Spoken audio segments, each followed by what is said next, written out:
esse momento de encontro com Jesus para o perdão.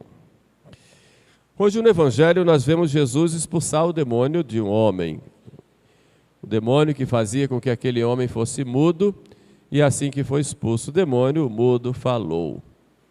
No primeiro domingo, no primeiro domingo da Quaresma, nós vimos o demônio tentando Jesus, e Jesus rebate a tentação e vence. Agora Jesus parte para o ataque, e ele é que vai ao encontro do demônio e expulsa. Isso mostra que a missão de Jesus no mundo foi lutar contra o demônio e lutar contra o mal. E como disse no início da missa, o grande mal contra o qual Jesus veio lutar é o grande mal do pecado. E sobre isso eu gostaria de meditar um pouquinho com vocês, até porque a ação do demônio no mundo, a principal ação é a ação de dividir. A Bíblia diz que o demônio vem para roubar, matar e dividir. E causar a divisão é próprio dele. Ele jamais causa união, a não ser a união com o mal contra o bem. Porque os maus se unem, não porque entram em comunhão, mas porque têm um interesse comum em destruir o bem que Deus faz às almas. Por isso os demônios, eles se juntam, não é uma união, porque eles não têm essa virtude, mas é interesse comum de ir em contra, porque ele vem sempre dividir. A primeira divisão que ele faz é a divisão em cada pessoa, depois divide a sociedade e divide a igreja. Incrível, mas ele também provoca divisões na igreja. Vejamos como ele divide cada ser humano. Deus nos criou numa perfeita harmonia, cada um de nós aqui. Quando Deus fez o primeiro homem e a primeira mulher, o catecismo diz que Deus nos criou no estado de graça e inocência. Havia uma perfeita harmonia dentro de cada um. Deus nos fez com o corpo e com a alma. O corpo, essa parte que nós vemos, a parte visível, a parte física. O corpo tem os seus sentidos numa perfeita harmonia, todos visando um fim só. E Deus criou e colocou em cada corpo uma alma imortal que é a imagem sua, uma alma que é inteligente, possui a razão, a inteligência, para conhecer a verdade. Então o homem tem sede de verdade, busca a verdade e só encontra repouso quando encontra a verdade. Aí ele é feliz ao encontrar a verdade e tomar posse da verdade. Isso porque a nossa alma, ela tem essa faculdade chamada inteligência. Mas nós temos uma outra faculdade na alma, que é a faculdade da vontade, e uma vontade livre, que é também aquela, uma vez conhecendo a verdade, nós podemos escolher a verdade e buscar o bem. A vontade livre, ela descansa no bem. E é livre por quê? Porque nós temos a capacidade de escolher. Encontro a verdade e escolho livremente. Essa foi a harmonia que Deus colocou em nós. Mas essa harmonia da nossa inteligência e da nossa vontade, ela só vai existir quando a inteligência buscar o seu fim último. E a vontade movida pela inteligência, ela escolhe o seu fim último, e esse fim último é Deus. Portanto, a harmonia que há no homem e essa unidade que há em nós, só é possível quando nós conhecemos a Deus, amamos a Deus, servimos a Deus e depois nós somos felizes com Ele para encontrarmos a felicidade no céu. Então o homem foi criado para essa comunhão com Deus. Isto é a unidade que há no ser humano. E o que acontece com o demônio? O que o demônio faz? O demônio vai a Eva e a Adão e tenta. É preciso quebrar essa unidade que há dentro de cada ser humano. É preciso dividir o ser humano por dentro. É preciso quebrar essa harmonia. Então como é que o demônio faz se a harmonia está lá? o demônio vai e tenta.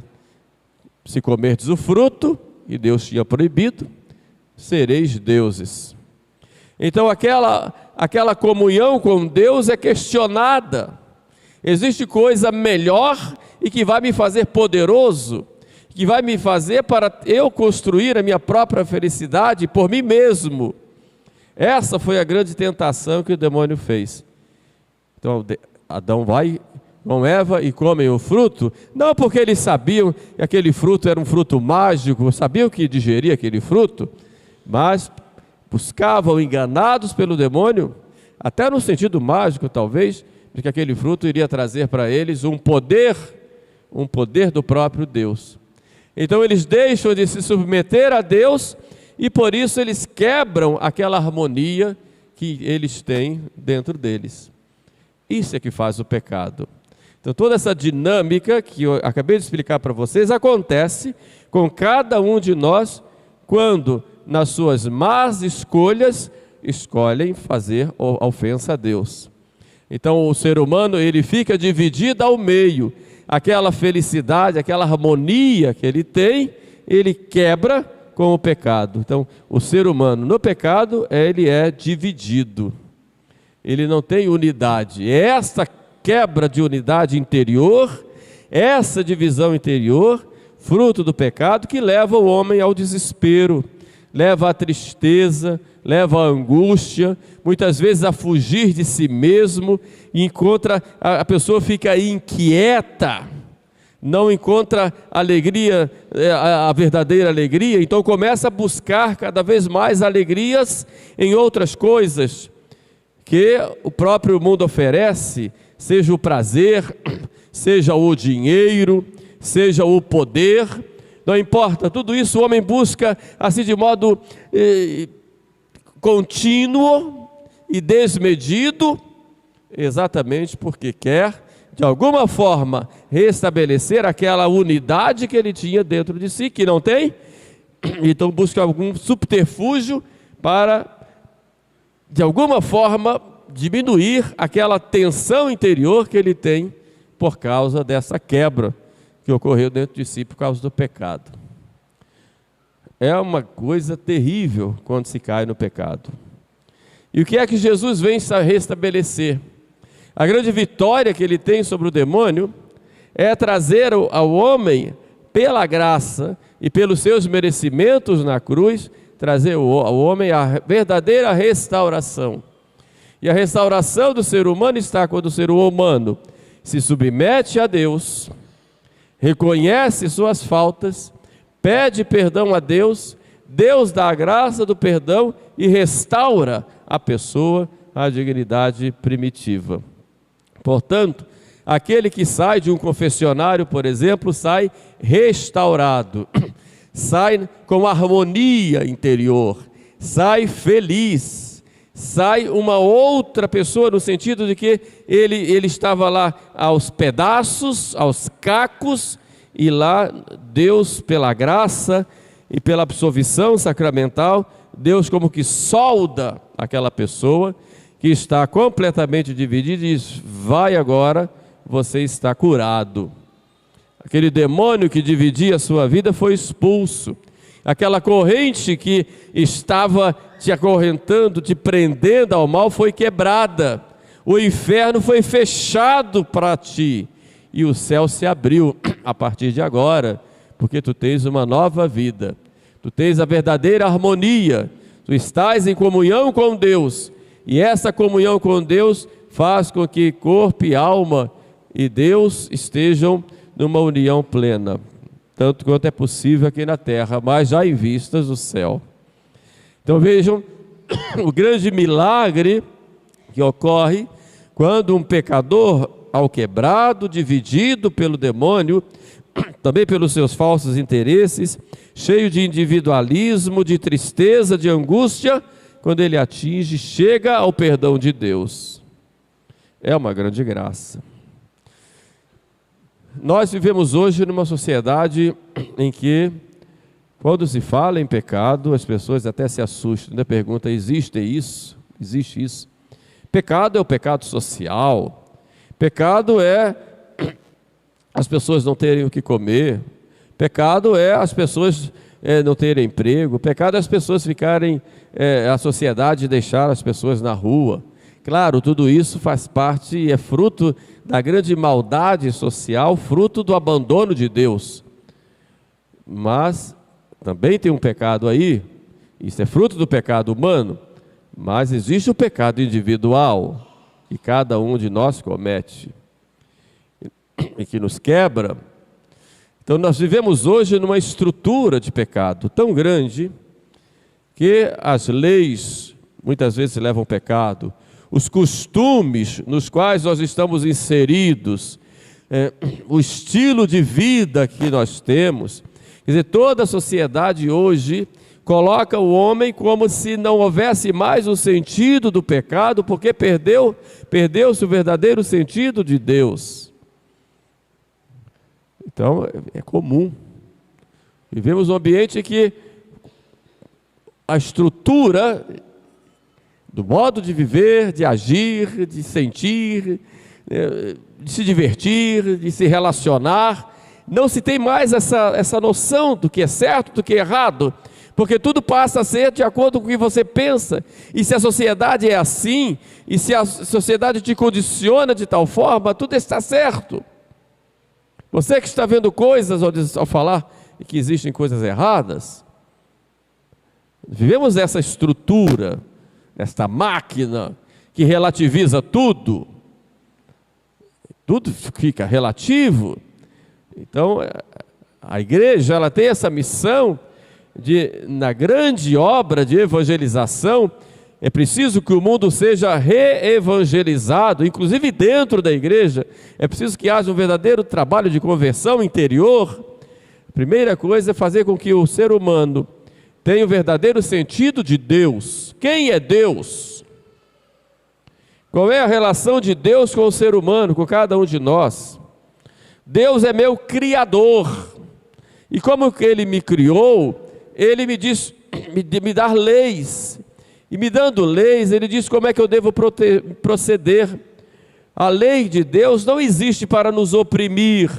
A lei de Deus existe para nos proteger e nos conduzir ao nosso fim último. Então eu tenho que ter o verdadeiro sentido de Deus. Não um Deus que aceita tudo. Um Deus muito bem, Ele é muito bonzinho, é claro. Ele é misericordioso, sim. Mas Deus é justo também. Um Deus é justo. E Deus não é conivente com o mal. Deus não é conivente com o pecado. São Paulo acabou de dizer para nós, e fala em diversos momentos, o idólatra, o adúltero, o imoral, o impuro, esse não tem lugar no reino de Deus, dentre outras coisas que ele fala lá. Então São Paulo está errado.